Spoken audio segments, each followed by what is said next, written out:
Hi అండి. అందరికీ నమస్కారం. Welcome back to my channel. ఈ వీడియోలో ఇప్పుడే అందిన వార్త పెన్షనర్లకి గమనిక అండి. 30 లోపు గడువు. సో, మరి పూర్తి వివరాలేంటో మనం ఈ వీడియో ద్వారా తెలుసుకుందాము. వీడియోని ఎక్కడే గాని స్కిప్ చేయకుండా చివరిదాకా చూసేయండి. అప్పుడే ఇన్ఫర్మేషన్ పూర్తిగా అర్థమవుతుంది. వీడియో చూస్తున్న ప్రతి ఒక్కరూ వీడియోకి ఒక లైక్ చేయండి. అలాగే వీడియోని తోటి పెన్షనర్ మిత్రులతో అయితే షేర్ చేయండి. కొత్తగా మన ఛానల్ చూస్తున్నారు. దయచేసి మన ఛానల్ అయితే సబ్స్క్రైబ్ చేసుకోండి.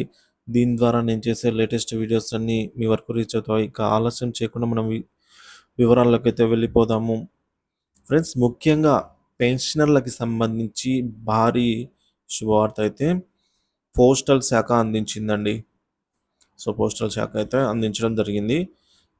పెన్షనర్లకి పోస్టల్ శాఖ నుంచి శుభవార్త ఏంటనేది ఇప్పుడు చూద్దాము.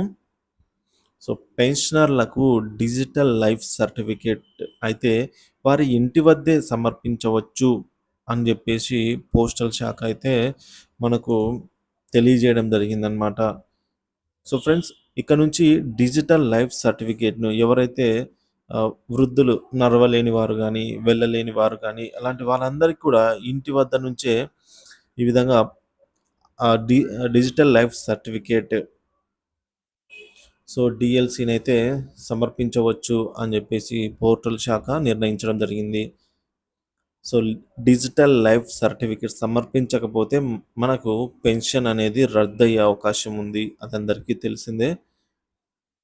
అందుకోసం digital department of pensions and pensioners welfare పేరిట డీఎల్‌సీ, సో డిజిటల్ లైఫ్ సర్టిఫికేట్ ఈ ఏడాది నవంబర్ 1 నుంచి నవంబర్ 30 తేదీ లోపల మనకు గడువు ఉందన్నమాట.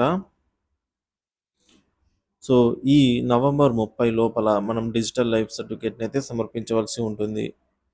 నవంబర్ 1 తేదీ నుంచి నవంబర్ 30వ తేదీ వరకు, అంటే ఒక నెల రోజుల పాటు పెన్షనర్లు ఇంటి వద్దే ఉండి వారి యొక్క డిజిటల్ లైఫ్ సర్టిఫికేట్‌ను సమర్పించే వెసులుబాటు కల్పించిందనమాట ప్రభుత్వం. సో, ఈ ఒక్క నిర్ణయం గమనించాల్సి అయితే ఉంది. ఎందుకంటే ఈ యొక్క పెన్షన్‌కి సంబంధించినటువంటి సర్టిఫికేట్, డిజిటల్ లైఫ్ సర్టిఫికేట్ అనేది మనం గనుక అందించలేకపోతే మన పెన్షన్ రద్దవుతుందనమాట.